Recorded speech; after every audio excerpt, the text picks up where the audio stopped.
Okay, thank you everyone for joining our second in our Long Island Women in Tech Summer Series. I hope your Friday is going well. It's supposed to be a very nice weekend here in Long Island, so we should all be looking forward to a great Father's Day weekend. What we're going through today is a presentation from Melissa Borza called Get What You Want at Work. Before we get into that presentation, I just wanted to do an intro for anyone who might be new to our group. So welcome to our group. Everyone is welcome to this group. Our group is here on Long Island in New York, and we're really focused on networking, learning, and growing within our technology roles while staying close to home. The interesting thing is when we opened up this online series, we got a lot of folks from outside of New York, which is really great, and it's something that we've never thought we would do, and it's increased our following up to 235 people as of this morning. So congratulations, team. We went from 0 people in March last year to 235 people signing up for our online and in-person sessions. So welcome, everyone.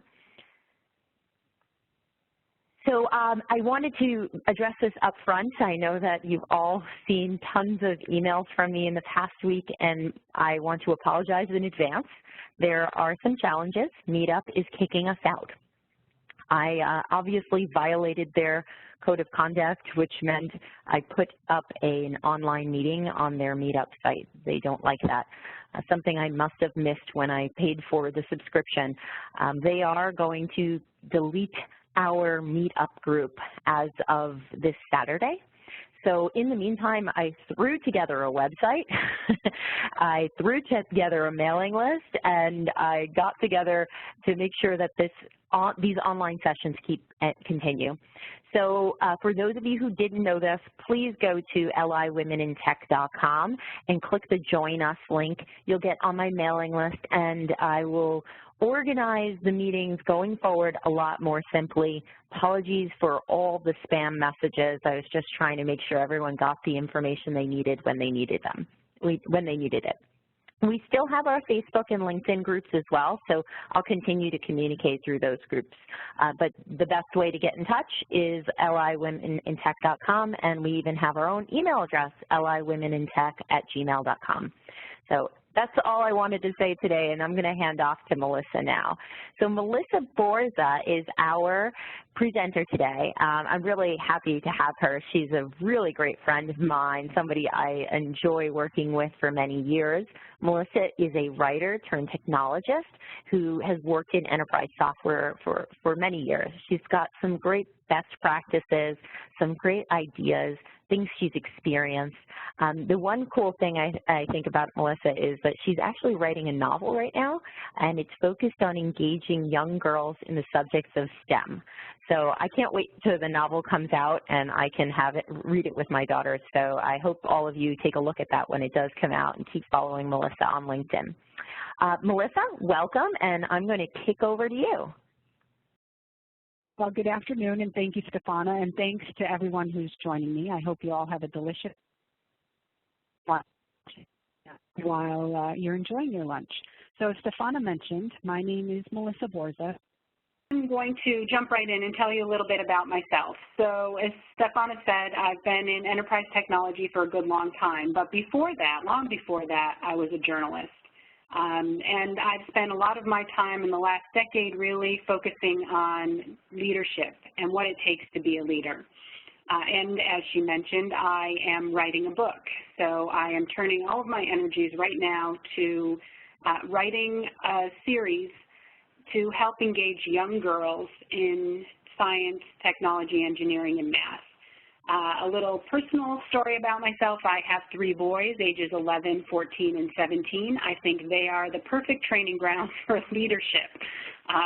So anyone with children knows that, you know, moms are the best leaders. I also am a serious shoe hoarder, and I love food and movies.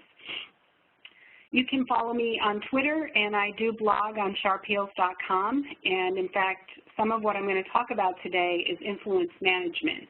And you can find an article from me on that topic there. And in fact, that article was written after researching and preparing for a session at Grace Hopper this year. So in October, I'll be at Grace Hopper, and I'll be leading a panel on the subject of influence management. So I hope to share some of that with you today, and I'd be very interested in your feedback.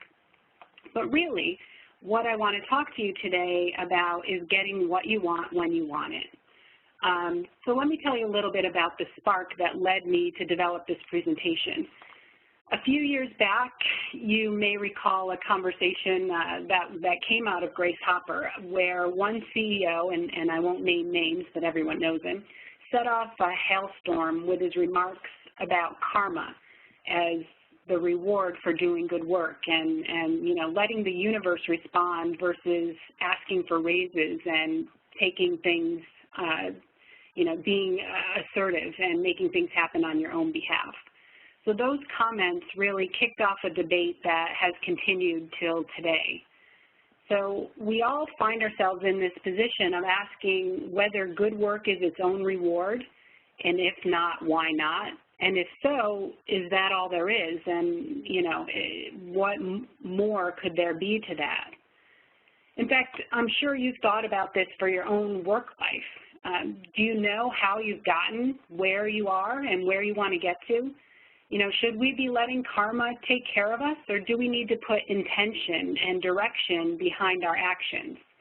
So those are the questions that really got me thinking about putting a session like this together. And in order to share some tips and techniques, really, I'm going to tell you my career story and the tips and techniques that I've learned along the way. All right, so let's revisit the core question about, is good work its own reward? Absolutely, we all agree that good work is rewarding. In fact, I'm sure every person on this line would agree that delivering a high-quality, excellent work product really gets you excited. It's energizing and fulfilling. I remember as an early, you know, young product manager, my first product launch, it was like birthing a baby. Well, maybe not, but you get what I'm saying. It was thrilling. It was really exhilarating to get my product into the hands of customers who told me my product made their jobs easier, that it was useful to them and helped them be better at their jobs. So the net here is that good work is table stakes, and if you don't gamble, maybe you don't know that table stakes means that's the minimum requirement just to get in the game. It's the basis for anyone who's interested in more, whether it's more money, more promotions, more resources, more funding, more training, more customers, more interesting assignments, more leadership, more options or opportunities, or just more of whatever it is you want. So good work is the foundation, but we have to remember that it's just the foundation. Although I have to admit that early on in my career, good work seemed to be enough all by itself. You know, I did my best, as I'm sure many of you are would say. I put in the time, I added the polish, and it really paid off. I became recognized as a person who got things done on time and generally on budget. And to this day, those qualities are kind of core to my personal brand. And a lot of folks know me by my reputation for driving projects to completion. Back then, I didn't know how rare those qualities were. Still, that was kind of my personality. I was focused and committed, and I didn't know it then, but I really was ambitious. And what I committed to doing, I did. So I had my foundation built, check. Good work, check. And truthfully, good work alone got me early raises, and it also got me something else, stretch assignments. A stretch assignment is a project or a work assignment that takes you out of your comfort zone, sometimes way out of your comfort zone. Stretch assignments take some courage and curiosity. It takes courage to put yourself in unknown territory, to kind of sail in uncharted waters. It takes courage to take on a project where you don't have all the right skills or experience or know the right people or probably even have all the time you need to get the stretch assignment done. It also takes a level of curiosity. And I have to admit that I'm curious by nature. I love learning new things. Curiosity coupled with good work can open doors that can lead you in new directions. And if you're curious and your peers aren't, it can open doors that your peers may never even know are available. So that means more opportunities for you. Anyway, back to stretch assignments. The thing about them is you don't have to say yes because, again, they're generally over and above your daily grind. But taking on stretch assignments can really be your ticket to showing off your good work and to being seen by folks beyond your management chain. And that's really critical if you've got your eye on a role outside your team or if you're looking to get plugged into other kind of broader company initiatives. So it's true that these kinds of assignments don't come around every day, and sometimes you need to hunt them down or even invent them, and then pitch yourself to take them over or lead them. But however you come by them, when you're presented with a stretch assignment, say yes. Don't let fear or lack of confidence or resources stand in your way. Stretch assignments can pave the path to your future by giving you opportunities not just to build skills, but to build relationships, to make connections with different people and functions across and beyond your organization. So I don't want to date myself, but in the late 1990s, when I was still early in my career, I was presented with a stretch assignment that was so completely different than anything I had done before. At the time, I was in kind of a hybrid product management, product marketing role. And I've been traveling around, training sales teams and meeting customers. And I was presented with this stretch assignment that was way out of my bailiwick. It was a chance to do something really impactful, but nothing I had done before. I was asked to plan and run a technical conference for our customers. Oh gosh, it was a huge event. I was going to have to collaborate with teams across the company as well as external vendors and partners and customers. I was thrilled to have been asked, but I was petrified. I had no idea what was involved, but I said yes. I let my fear of the unknown and my curiosity light a fire in me to work harder and to really do great work. I took on the assignment, gave it 100%, and with the help of a really supportive team and some great folks, I not only pulled off that event, I got kudos and a promotion. And I established a lot of relationships and formed friendships that all these years later I can still call upon. But back to getting what you want, as the song goes, you can't always get what you want, and I'd be lying and you'd be naive to believe me if I said all of my stretch assignments turned out equally well. But I learned from each one of them, and I started to see a pattern, how good work plus curiosity plus stretching my capabilities were really helping me get what I wanted. So, it started, let's try to advance here we go. So a map started to evolve. I started thinking more consciously and conscientiously about what I wanted and where I wanted to go. As I mentioned earlier, I figured out that I was ambitious, and I set my sights on an executive position, and I wrote out a plan. I wrote it all down.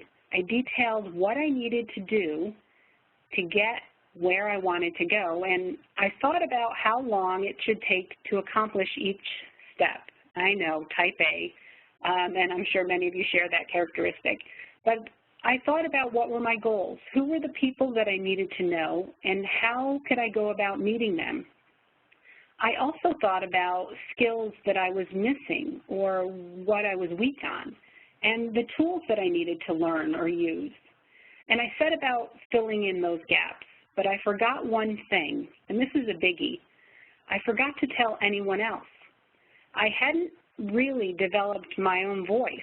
So truth be told, I've always known what I wanted, but I didn't know how to use my own voice to get it, to connect with other people. And realizing that was a start in fixing this whole process. So, you know, knowing what you want, just like doing good work, is all well and good. But if no one else knows, it really doesn't matter. And in fact, I was at a keynote once and I heard Nora Denzel speaking. She's a big person in data management and a board member on the Ericsson board. And she once said in the keynote, it's not what you know or even who you know, it's who knows what you know. And that's a hard reality, but it is the truth. And you know, for all the folks out there who are thinking, gosh, that sounds like politics and I hate politics, the truth of the matter is, if you're standing in a room with more than one person, you're engaging in politics, and it's just a fact. So you can hate it all you want, but you still have to engage. If it helps, you know, don't think of it as politics. Think of it as networking. Because like a beanstalk, you can't grow where you want to go if you don't connect with other folks. And the key to that is understanding other people's motivations and needs. You need to build relationships with folks and work to connect with people who are different from you, who have different strengths and talents. And then watch them and, you know, see what motivates them. It's always in your interest to know who on your team or, you know, in a group has the juice, or who holds the fate of your funding or promotion or salary increase or whatever else you want in their hands. And, you know, frankly, it's not always the most obvious person. You know, I've heard stories of folks who have said that they were trying to convince their, you know, executive, their general manager, but really the chief of staff had the most influence. So they had to change their focus in terms of understanding what motivated that person, because they were the ones who had the most influence with the general manager. And understanding that really helps. So to get their attention, you need to speak up and proactively answer questions that you think they might have, and use clear data and supporting details. And of course, this takes practice, especially if you tend to be more introverted. But at the end of the day, you can't get what you want if you don't speak up. So, you know, you can take this in small steps. You can make it a goal to speak up more often. And I challenge you to make a point or express an opinion at every single meeting you attend. Start to drive important conversations and lead team discussions. And if you keep speaking up, you'll get there. It just takes intention and practice. So it really comes down to you. How do you get what you want? And, you know, it takes an amount of focus on you, but it's not just you, it's how others understand you and how you can help them achieve their goals.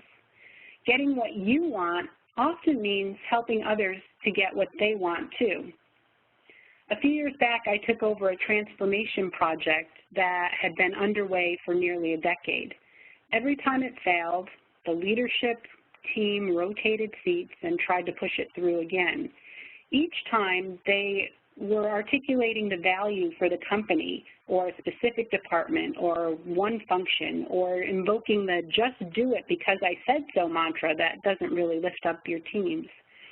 They talked about all the virtues of this transformation and how it was going to help us grow and save us money and other lofty corporate goals. When I took over, I had to ask myself, why is this program not taking root? Why isn't it sticking? What about the culture is stopping us from making these important changes? And it occurred to me, we needed to help these people understand the what's in it for me to get to a win-win. It's great to save money and help the company grow and blah, blah, blah, which is all, you know, these teams were hearing. So I had to figure out how to translate those goals into something more meaningful for the people who needed to change and do things differently. How was all this going to make their lives better, their jobs easier, them, not the company, more successful? And how could we communicate that in a meaningful way? So once we had that figured out, we started seeing more bright spots. And we all know, just like dominoes pushing one over and the next, one success leads to more successes. And it didn't take long before I started seeing real and impactful changes in the teams I was supporting.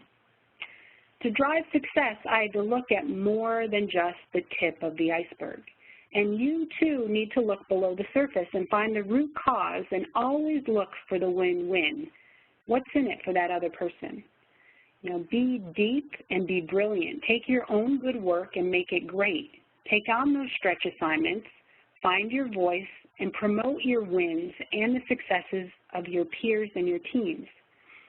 Cheerleaders are popular for good reason, and sometimes we forget that.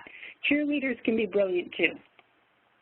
And being brilliant means you have to sell yourself and your accomplishments. And that means that you need to package up the right data and evidence to support your good work. And you need to share that with the right people at the right time.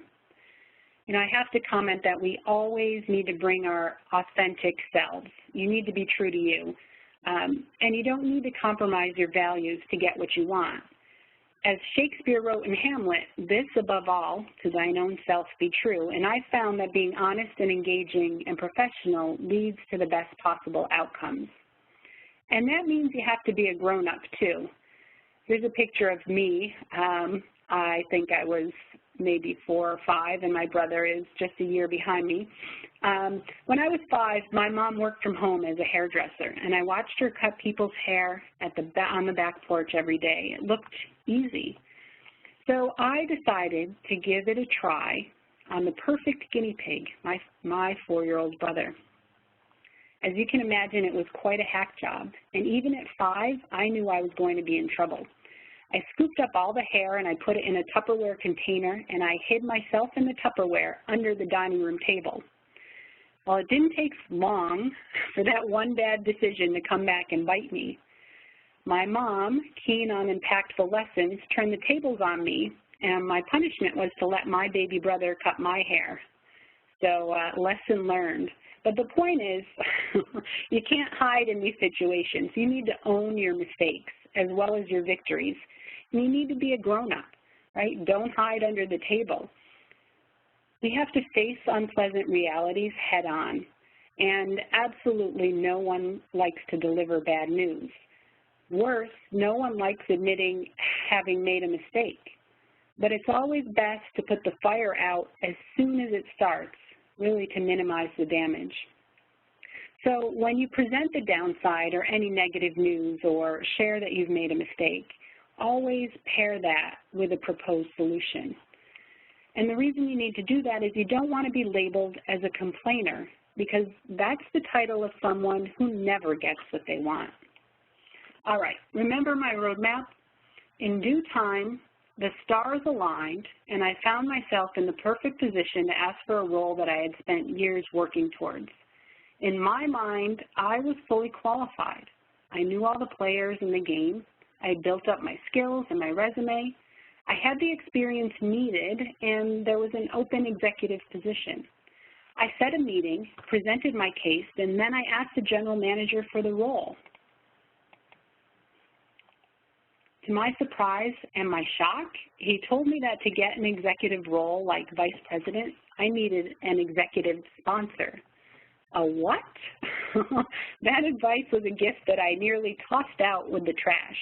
I had to remind myself that feedback is always a gift, especially when it's cautionary and constructive. Nowadays, I think people are more familiar with mentors and coaches and sponsors. So mentors guide you and sponsors advocate for you to take on leadership roles.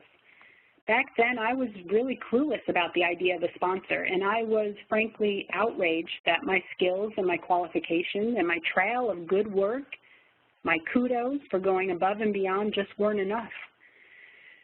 But remember, I'd forgotten to tell anyone else about my career plans and about my objective for finding an executive position. I hadn't connected to my network. I didn't share my goals with my manager. I built a plan for me alone.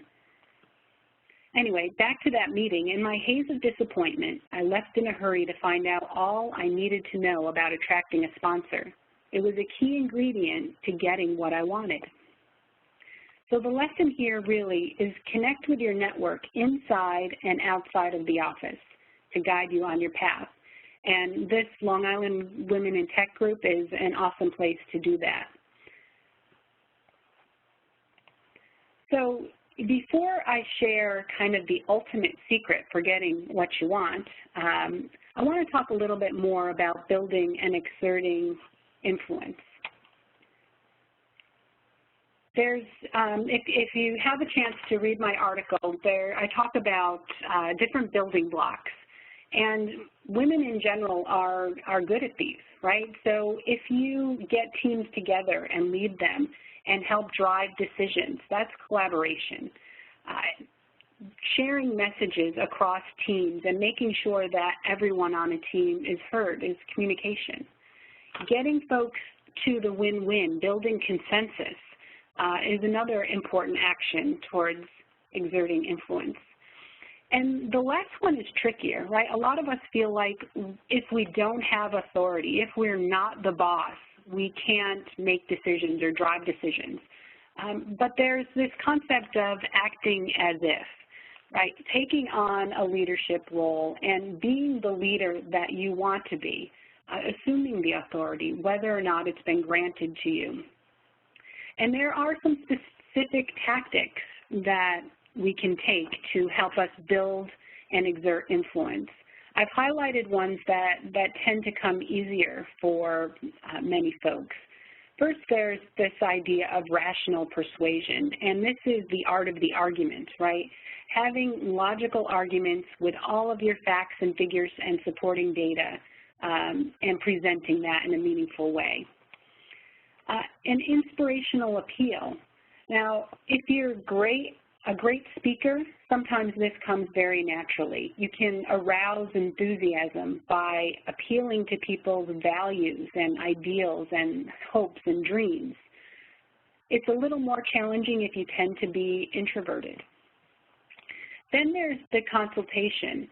And this approach really is where you ask people for their help. And, you know, some people think of this more like the Eddie Haskell approach, right, if you're familiar with that, where you get somebody to believe, basically they end up being the sponsor for the idea because you've convinced them. But you ask for support and assistance, and if you have to, you modify your proposal based on the inputs that you get. The next tactic is ingratiation, and you know some people are very good at that, and that's essentially get somebody in a good mood before you ask for anything. That's not a favorite of mine.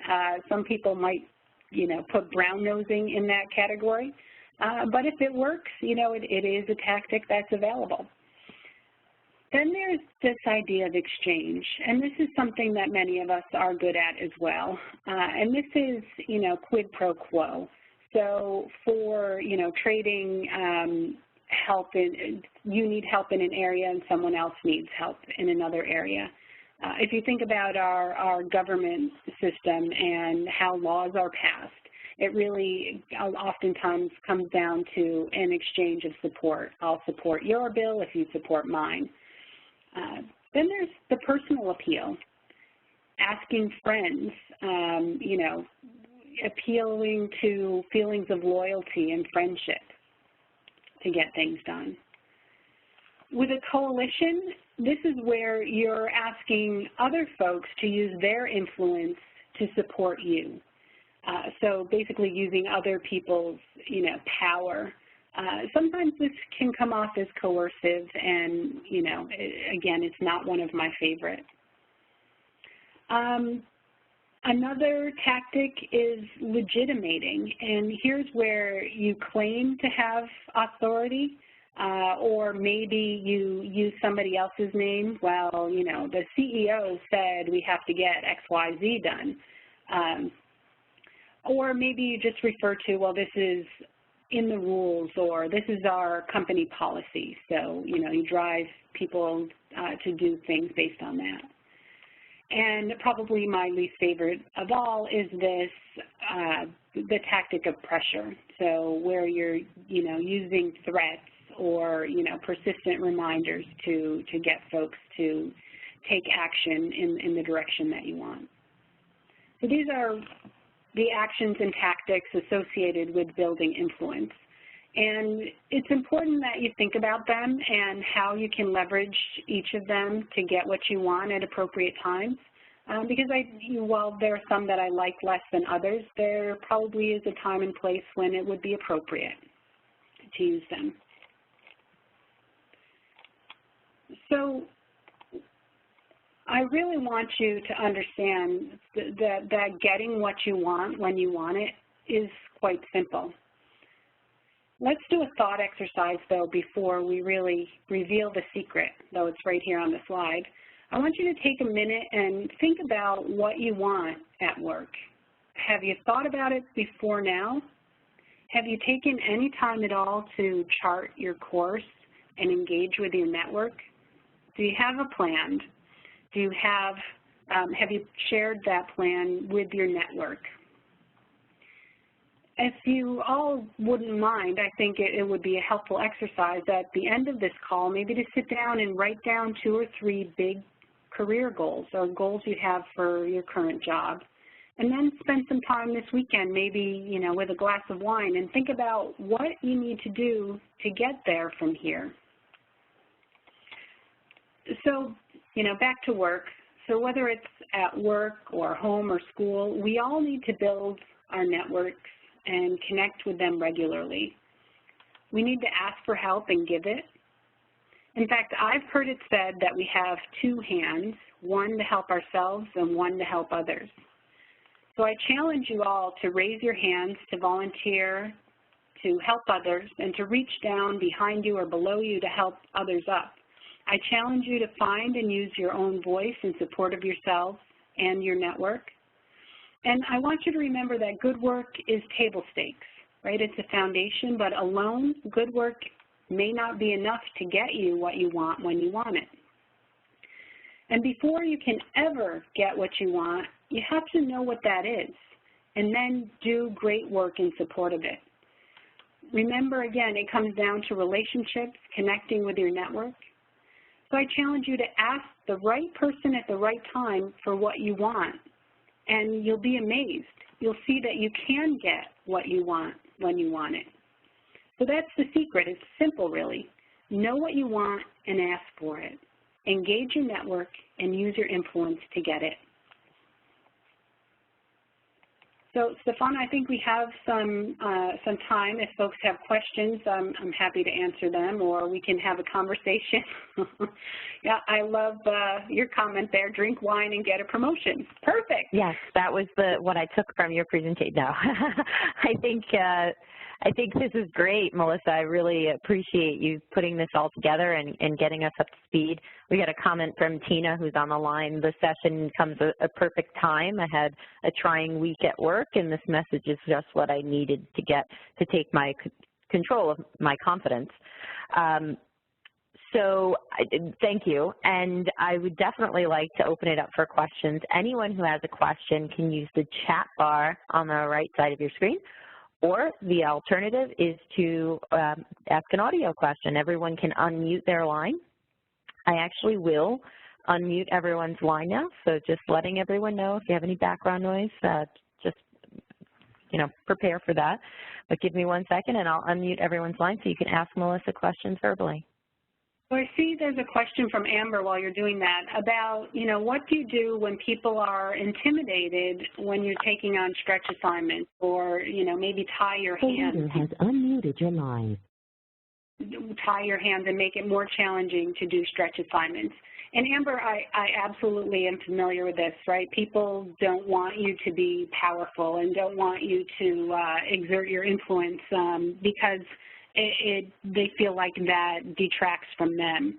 And the best way to manage that is really with your network. Sometimes it's a matter of going around that troubled person, depending on what their role is, if that's possible.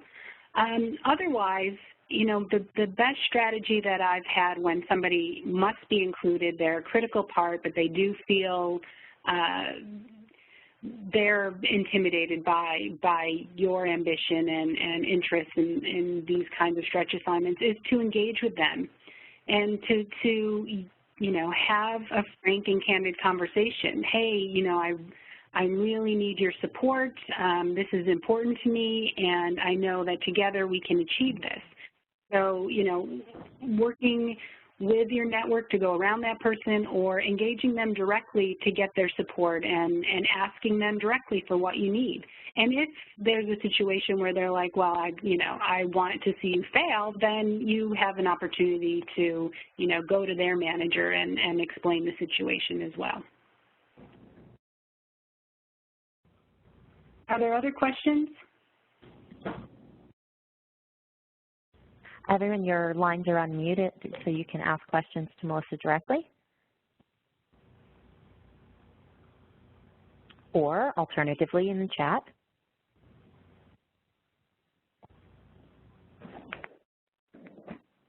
All right, while we're waiting for questions to pull up, I just wanted to bring up one. Melissa, do you have any final thoughts that you would like to go through, and then we can bring up the communication slide of how to keep in touch? No, this is my slide here that I have up for everyone. Is, you know, these are some quotes or opportunities, and some, whether it's an inspiration or an aspiration, are my final thoughts. I want everyone to know you all have a superpower, and you all have the ability to get what you want, and I look forward to learning that you have done exactly that. So thank you for your time, everyone. It's Melissa, yeah. Is it possible to fit in one question here? Sure. Absolutely. Okay, wonderful. Thank you for the presentation. It was very interesting. I joined a little late, so you may have covered this, but I was wondering if you had tips or an approach for getting more money. And it could be either through a negotiation of a contract, or for other people, maybe more of a salary increase. But just in general, I find it's an area that I struggle with, and I probably price myself lower than I should. Right. So the best approach for getting more money, whether you're negotiating a contract or you're asking for a raise, is really to have all of the supporting data. That will empower you with, you know, facts. I understand that the average salary for this role is, you know, $10,000 than I currently make. I'm asking for, you know, $7,000 raise, you know, something along those lines. But have data at your fingertips, and don't be afraid to, you know, if you know specific details of you know, salary specifically, or if you know where there's a disparity that you can point to. But it helps to have those numbers, you know, to look at pay scale and other websites for that. In terms of negotiating, again, you need to know the value of what you're asking for and have reference points. If you come to the table without that information, you're already at a loss. But the final thing I will say about that is practice, right? Don't make that conversation with your boss or peer or colleague or whoever you're negotiating with the first time you have that conversation. So you want to practice asking for a raise with a friend or a peer, or maybe somebody in this network that would be willing to practice with you. And practice hearing rejection, because getting a no doesn't mean the conversation ends, because then you can turn it around and say, what will it take? What do I need to do to get to that next level or to get that amount of money? So don't make the first time you ask that meeting. And, you know, frankly, practice asking for things in other environments and opportunities where you are comfortable. You know, as silly as it is, I have 3 boys. I don't ask them to do chores, but, you know, it's helpful to me to practice that, you know, getting them to do more chores by having those conversations on a regular basis. And And you know, you can exercise your just asking those kinds of questions in different ways so that you get more comfortable with it. Thank you. Mm-hmm. Thanks, Melissa. You know, it brought me back to a time where I was negotiating contracts with customers, and I had to show them the value they were getting from whatever we were negotiating. And it wasn't money going directly to me, but at the same time, I showed value. I had to show percentage of how much I was making off the deal. I think being clear about that made them understand how much your business or your work is worth. So it's also helpful to be aware of the numbers of your environment. So even if you're doing a salary negotiation, understand your revenue and your business model and how much money you're bringing in to the company. And if you're doing a negotiation with just another third party, understand the value that each of you are bringing to the table too. But thank you. I really do appreciate your ideas of practicing as well. It's one thing that I fail to do. I don't know if anyone else has that challenge. Well, guys, any other questions? While we're seeing if there's any other questions, your lines are all open. Two things I wanted to mention to you. We have an initiative on Twitter that a friend of mine, Rachel Duran, has led. It's called Work, Love, Lead. Check it out if you're on Twitter. I just wanted to put a plug in for her and the program. It's to identify and put faces to the technology in technology that are women. So put your face out there, put your handle out there, and tell everyone who you are, what you love, and what you lead. It's a great initiative, and I've participated, and I think at our on-site meetups, we've all participated in that. And then last but not least, I just want to remind everyone that the meetup site will be closed as of Saturday, unfortunately.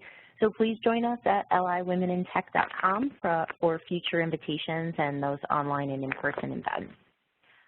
Melissa, I'm going to pause one more second just to see if there's any questions. There's a question of whether or not you'll be able to post the presentation. I'll talk to Melissa about that, and if it was going to be posted, we'll put it on LIWomenInTech.com. I'll make sure there's a link there. This recording will be out there very shortly, so you'll have a recording of this conversation, and I'll try to cut out any of the issues we had in the beginning of the call. Melissa, I wanted to thank you very much for taking the time today, right before a nice weekend and on a nice sunny day here in the New York area. I really appreciate you giving and volunteering your time to our group here. Thanks, Stefana. I was happy to do it, and thanks everyone for tuning in.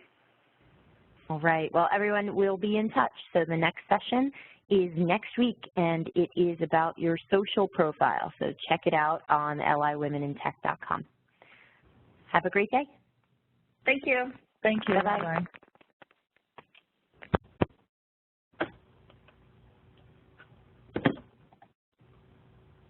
Thank you.